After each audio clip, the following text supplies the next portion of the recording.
Bonsoir à tous, bienvenue à vous si vous nous rejoignez.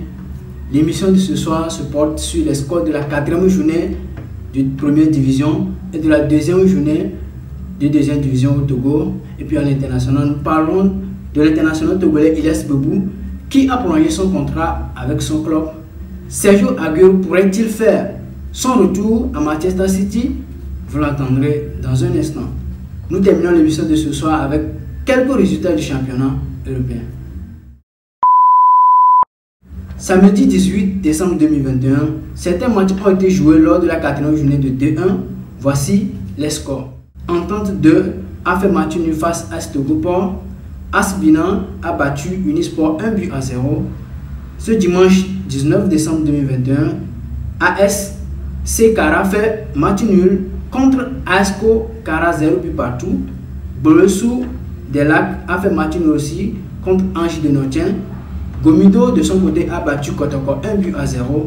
Semassi s'est incliné face à Kakadel 1-2. Et enfin Ifoudier de son côté a fait match nul face à Sarah 0 but partout. La deuxième journée de D2, tous les matchs ont été joués ce samedi avec la victoire de l'Étoile Filante 2-0 face à Maranatha.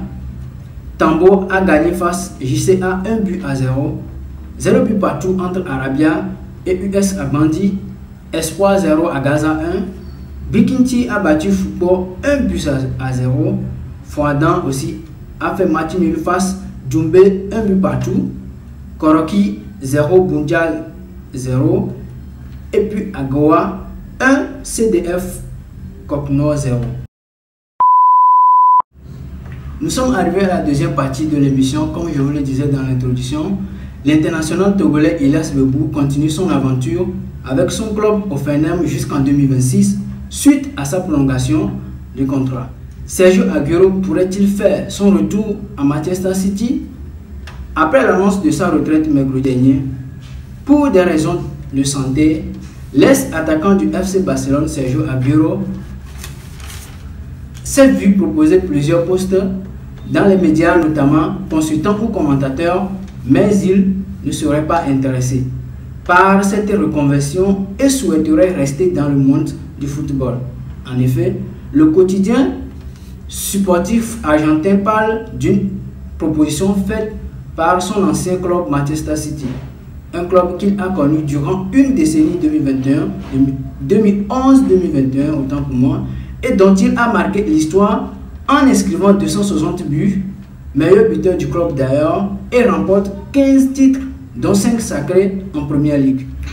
On continue toujours les news internationales, notamment certains matchs qui ont été reportés lors du 8e journée de la Première Ligue. En note, Leicester et Tottenham, qui devaient se disputer le vendredi soir, a été reporté suite à des cas de Covid au sein des deux clubs. Le nombre de matchs repoussés à des dates ultérieures en Première Ligue a considérablement augmenté. En effet, 5 autres rencontres ont été reportées, à savoir Manchester United, Brighton, Southampton, Brentford, Watford, Crystal Palace, West Ham, Norwich et Everton, Leicester. Notons tout simplement que la 18e journée de Première Ligue est donc sensiblement réduite. Parlons en présent de la Coupe d'Arabe, une finale qui a été jouée ce samedi soir entre la Tunisie et l'Algérie. L'Algérie l'emporte 2-0 face à la Tunisie et remporte la Coupe arabe pour la première fois de son histoire. Nous bouclons l'émission de ce lundi soir avec les résultats des championnats européens, notamment la 18e journée de la Première Ligue. Match nul entre Wolves et Chelsea.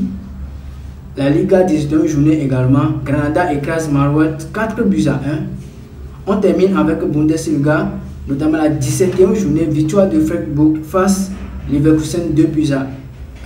Pour une dernière information, notons que la France a été battue face à la Norvège en mondial de handball féminin. Les Bleus ont été terrassés en finale par la Norvège sur un score de 22 buts contre 29.